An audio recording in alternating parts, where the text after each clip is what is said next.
Ini pesawat yang rutin dipakai oleh Presiden Prabowo itu adalah pesawat pribadi beliau sebelumnya.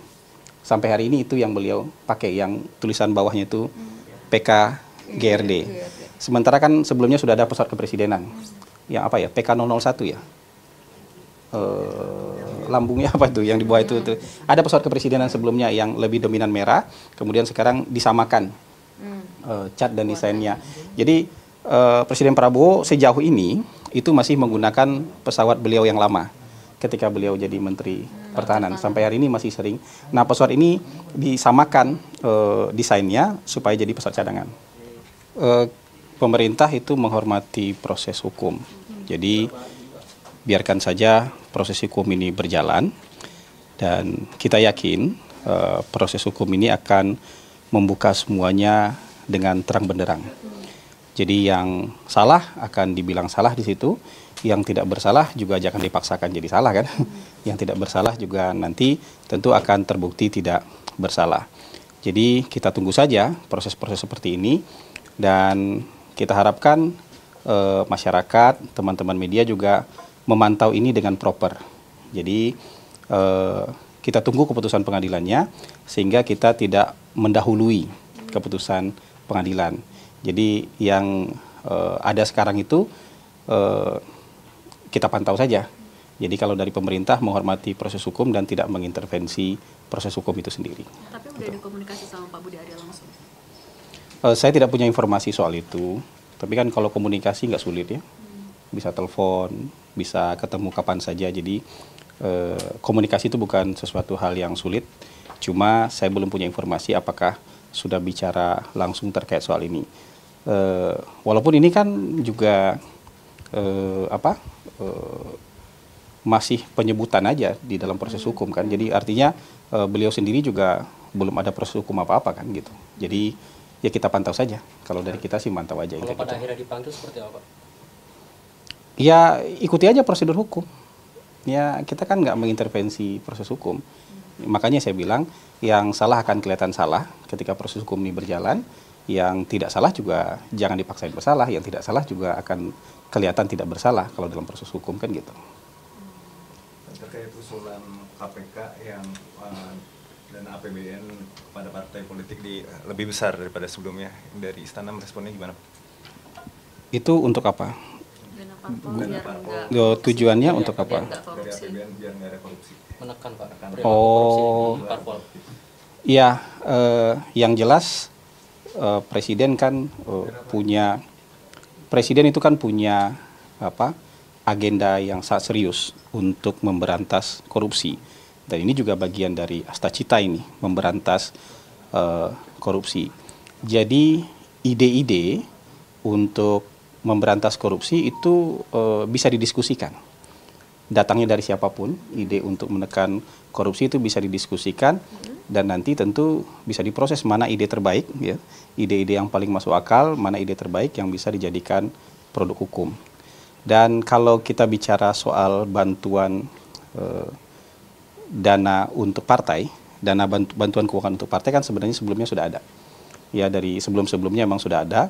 Nah, kalau ada usulan untuk peningkatan seperti ini nanti bisa dikaji nih, bisa didiskusikan.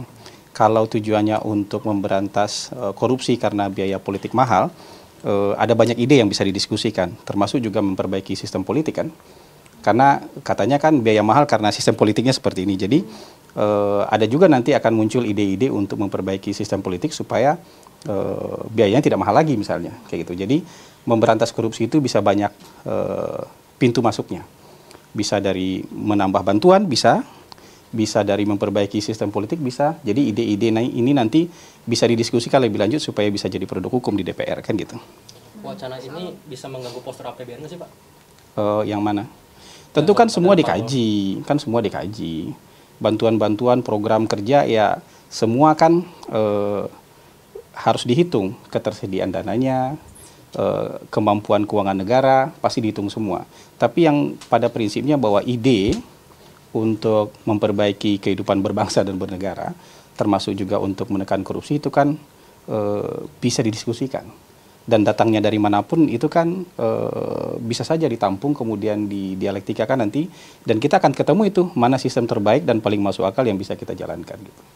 Gitu. Besok soal ada demo besar-besaran ojol, ini mungkin dari Presiden apakah ada rencana untuk berkomunikasi dengan Kemenaker atau dengan perusahaan? Kalau untuk berekspresi itu kan hak konstitusional warga negara. Jadi kalau teman-teman ojol mau mengekspresikan pendapat mereka, itu hak konstitusional mereka. Tentu kita menghimbau supaya tidak terganggu kebutuhan dan kepentingan masyarakat, itu kita menghimbau seperti itu. Dan tadi kita juga mendapatkan informasi dari Kementerian Perhubungan bahwa mereka sudah melakukan dialog, mereka melakukan media briefing ya untuk mengatasi ini, dan dari Kementerian Perhubungan pada prinsipnya terbuka untuk mendiskusikan harapan dan aspirasi dari teman-teman ojol ini. Hari ini kayaknya baru saja selesai itu. Barusan selesai mereka melakukan juga media briefing dengan teman-teman media. Jadi dari Kementerian Perhubungan cepat responnya. Ini terjadi tidak cuma sekali dua kali ya demo ojol ini. Ini adakah perbaikan sistem gitu? Demonstrasi itu dalam negara demokrasi akan selalu ada kan.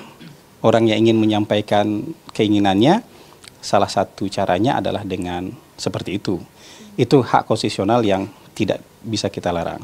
Nah, aspirasi-aspirasi ini nanti sama kementerian dan lembaga terkait itu akan diolah, dan Kementerian Perhubungan sudah kasih statement bahwa mereka terbuka untuk aspirasi-aspirasi perbaikan aturan dan segala macam gitu.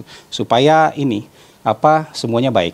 Jadi bisnis bisa baik, masyarakat juga bisa terlayani dengan baik, kemudian juga teman-teman ojol juga bisa hidupnya lebih baik lagi. Jadi kita cari win-win solutionnya lah. Tapi teknisnya ini ada di teman-teman Kementerian Perhubungan yang lebih banyak terkait dengan ini. Pak, izin Presiden nggak nyapres lagi Pak, kalau kinerjanya gagal, apa indikatornya dan apa makna janji Presiden tersebut Pak? Itu yang di acara Tidar. Itu yang di acara Tidar. Hari ini kan Presiden mau mengajak kita semua untuk semangat bekerja. Semuanya dirangkul untuk bisa bekerja. Bekerja untuk merealisasikan janji-janji ketika masa kampanye kemarin. Ya, ada Astacita, ada 17 program prioritas, ada 8 program hasil terbaik cepat, dan sebenarnya ada lebih banyak lagi program-program yang ada dalam buku visi misi ketika kampanye. Jadi Presiden mengajak kita semua nih, hari ini sama-sama, semua pendukung Presiden, ayo kita kerja. Kerja mewujudkan janji-janji ketika masa kampanye kemarin. Nanti soal politik itu ada waktunya. Nah, bukan sekarang waktunya mikirin politik, kira-kira Presiden mau bilang kayak gitu. Dan waktu mikirin politik ada nanti waktunya. Tapi sekarang waktunya kita semua kerja nih.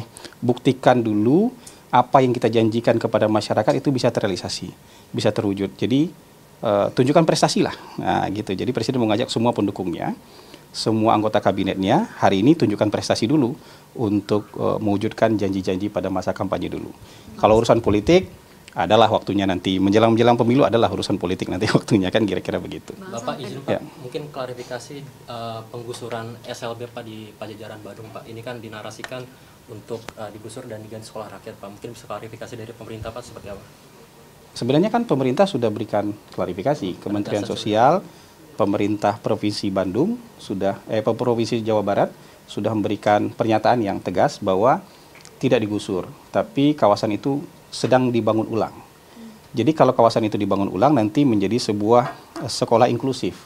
Jadi sekolah rakyat ada di sana, SLB juga ada di sana. Sekarang SLB itu ketika masa dibangun tentu SLB itu harus dicarikan tempat yang baru sementara, untuk sementara, ingat itu sementara. Tapi memang perlu kita kawal nih teknisnya di lapangan. Pemerintah minta tempat relokasi sementara pun harus layak. Harus bagus, harus bisa mendukung kegiatan anak-anak spesial ini, anak-anak berkebutuhan khusus yang bersekolah di sana. Jadi bukan tempat darurat gitu, tapi tempat yang juga layak untuk mereka bisa sekolah di sana. Jadi walaupun itu sifatnya sementara, tetap harus dengan kondisi yang layak bagi mereka. Lokasinya sudah ditentukan Pak?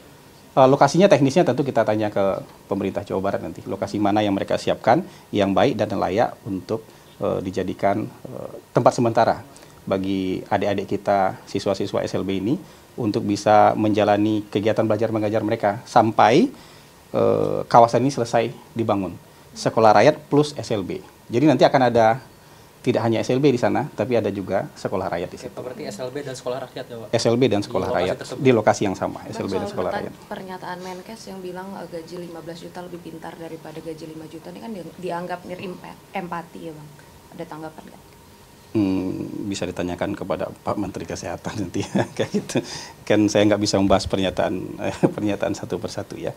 Bisa ditanyakan ke Pak Menteri Kesehatan nanti. Bang Hasan, PDIP itu minta kadernya untuk menyelaraskan program dengan pusat, tapi tetap kritis untuk check and balances. Istana menanggapinya gimana? Ya bagus itu ya.